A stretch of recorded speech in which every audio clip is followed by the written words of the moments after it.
Yo, episode 29 of Documenting the Journey. My hair has gone blonde again, but I finally got it cut on the sides, so it looks a little bit better. Hence, the hat is off for the first time.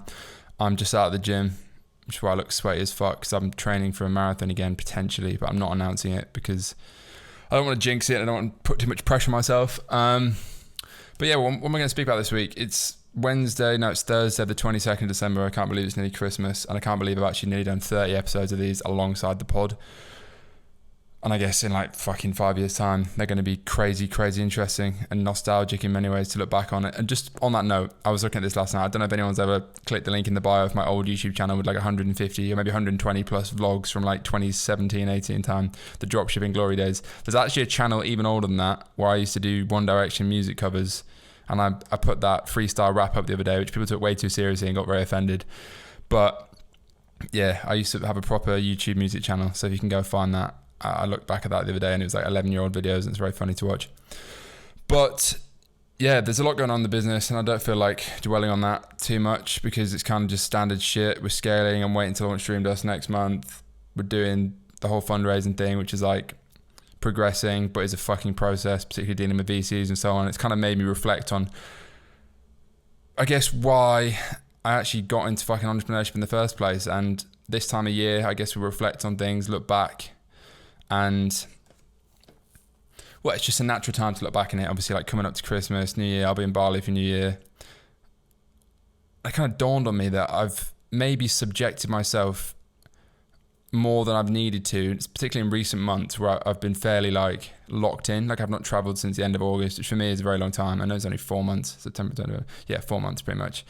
And I could have gone away to Dubai like a lot of my mates did recently in the past month or two. I didn't because I wanted to lock down, focus on the business. And I think that was the right decision in many ways, but it hasn't necessarily helped my fucking mind and my mental health. And actually in ways it probably hasn't helped my business because if I don't feel good and inspired and happy, then that reflects in your work, I think, ultimately. So I've maybe been looking at it a bit wrong. I've kind of maybe got into the mindset that if I'm enjoying myself, it's wrong. But that's really toxic and not true. And it got me thinking about why I actually fucking got into entrepreneurship in the very, very, very first place. And goes back to, you know, being 16 and wanting to be able to do what I want and go where I want and ultimately have creative freedom to build what I want. And ultimately, like, the word is freedom. It was never money. And I think loads of entrepreneurs are misunderstood. And, you know, the word like, oh, you're just chasing money gets thrown around. And it's like, granted, yeah, you need money to have freedom. But actually, the guy that's like the guy or girl or whoever that's building a fucking, creating a product and a brand from scratch, like true alchemy, really, aren't they like the most admirable people in society in a way? That's probably a bit of a grand statement, but like, I think people, they're not chasing money is what I'm saying. I think people that go into the city purely to get a grad job that pays X, they're the ones chasing money. And ironically, they're the ones that probably long term won't make as much money anyway, if compared to an entrepreneur that stays the course and so on. And it also got me thinking about speaking to a mate the other day, and some of my guys I'm going to Bali with, mates and shareholders, many of which are both. And I've been guilty of comparing myself to my own mates and, you know, those that are making more money than me, doing bigger numbers right now, etc. And one of them made a point, which is very true, and it's something that I used to say myself, I think I've lost sight of, and it was that being rich or wealthy isn't just money. You know, money's one part of that. I think creative freedom and enjoyment of what you do is another part of that. I think location freedom is another part of that. Time freedom is another part of that. Can't fucking speak today. And yeah, it's so true because, you know, if I was hypothetically paid £10 million a year to sit in an office doing something I hate, would I do it compared to making 100 grand a year building a brand on my laptop? Not that I want to make 100 grand a year, I want to do better than that, but, you know, like a comparable option. And I think I've maybe lost sight of the freedom that I actually have and kind of forced myself to not use it in a way, because I could go to Dubai tomorrow and do exactly what I'm doing here. Do you know what I mean? I've got the means to do it. I've got the business to do it. I've got the connections to make it socially enjoyable, etc. And yeah, it's just something I've been reflecting on. This is probably a bit of a rambling episode, but yeah, I think there's seasons for everything. I think it's good to have seasons where you don't travel and you knuckle down a bit and maybe life's a bit less exciting, which it has been probably the last 4 months in particular for me. And I did the marathon. That was kind of my focus time-wise a lot, obviously alongside running the business during the summer, but I was still traveling. But then like September, fully locked in on that. Then October, November, December has been really just go time. I haven't partied now and then. I haven't partied much. I've been training a lot, eating well, just fucking grind mode really, which has been good because I feel like I've progressed a lot, particularly like with this fundraise and so on. And a lot can happen in 3-4 months, as anyone knows, if you really put your head down.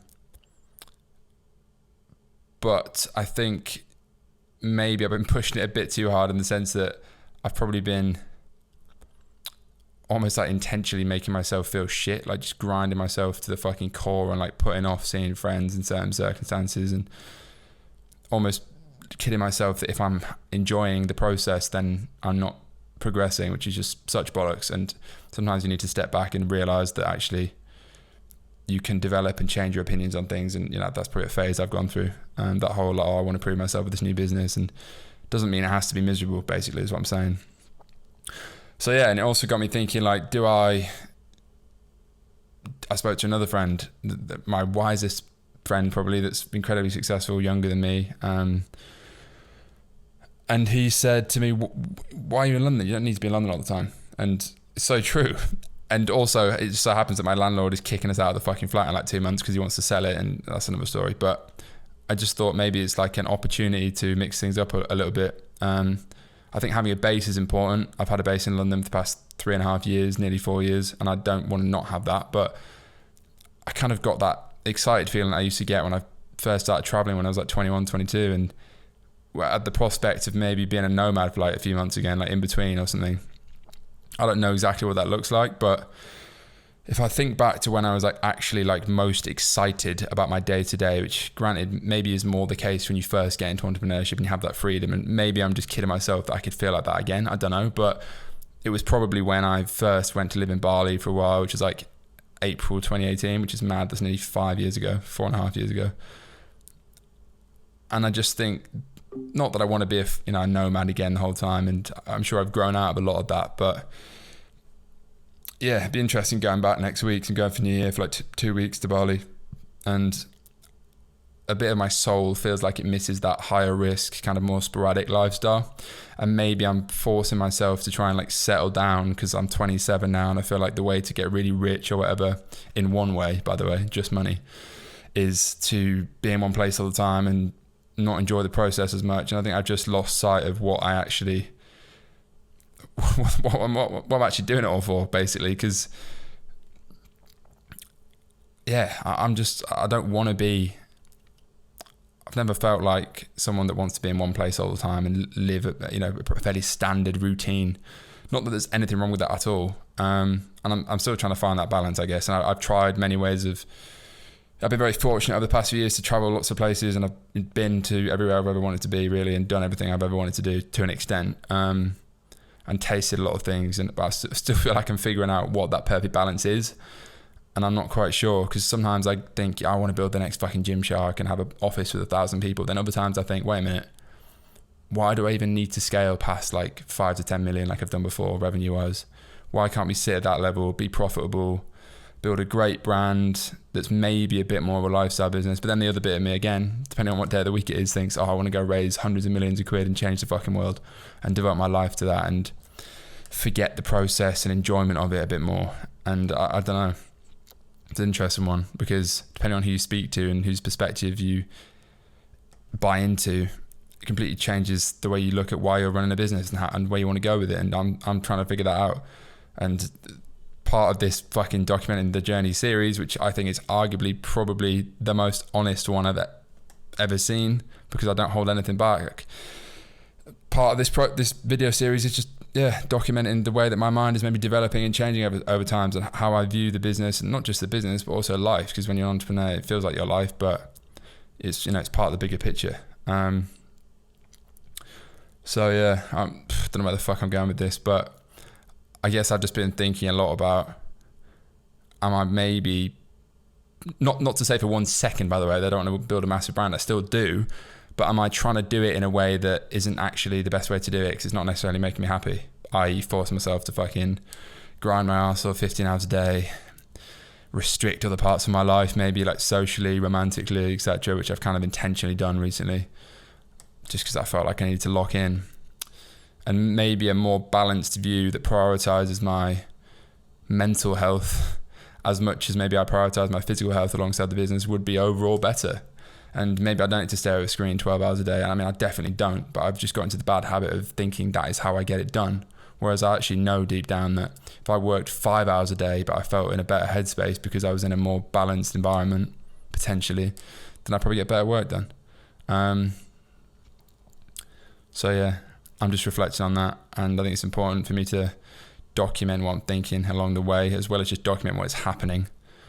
But yeah, I'm absolutely a million, billion, trillion % locked in on Space Goods. Obviously the pod has come back, and I really think those two combined is a good combination for me, because I missed doing the pod and I realized that was a mistake, thinking that I couldn't do that. And I actually think that is one of the many things that I need to do to actually make the business better, because I like doing it. And if I like doing that alongside the business, then it makes the business better because I feel better about the process and all that. There's probably a few other parts of my life missing that could also have a similar effect, i.e. maybe a more varied social life, which I feel like I've just intentionally not had in the past few months.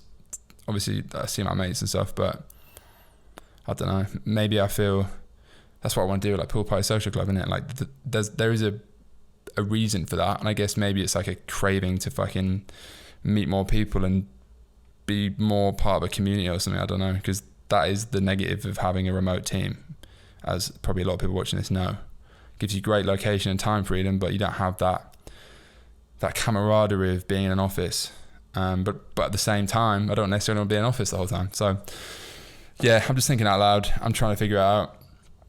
But I guess the summary point is nothing changes on the goals. It's just how I get there and the way I look at it from the perspective of, well, why am I doing it in the first place? And ultimately it's because I'm a creative. I like building shit.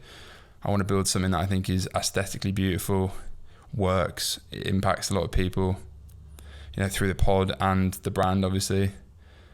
And now the brand, obviously, since I started recording this, the brand is a legitimate business. Like, we'll do multi-millions in revenue in the next year, run rate, and got 30,000 plus customers now, whatever. And it's quite mad that was just an idea, even when I started filming this 7-8 months ago. And that's what I like, I suppose. I just don't necessarily like sitting at a fucking screen like I have done the past 4 months. So yeah, I'm rambling. I'll probably leave it there. The goals remain the same. It's just figuring out how to get there and curating my environment along the way to do it in the most net beneficial way that, balances my life experience, my mental health, importantly, and also the success of the business. And I think actually sometimes looking at how happy something's making you can actually have a big impact on how successful the business is, because if you don't like the way you're working, then you're not going to do your best work. So that's what I'm trying to figure out.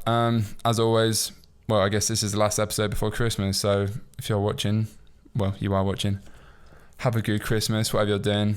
Good New Year. I think there'll be another episode before New Year, and another pod episode, of course. The pods are not stopping. Probably get a few done in Bali as well. And yeah, cheers for watching the channel. Like I said, I'll make these videos every week, even if no one watches them, because it's ultimately a project for me. But I do appreciate the love and the eyeballs I get on these. It never ceases to amaze me that people are interested in this process, and I do appreciate it. Yeah, catch you next episode. Cheers for watching. Peace. Oh yeah, Space Goods to the Moon. I always say that. That's the outro for this series. Space Goods to the Moon. Let's fucking go.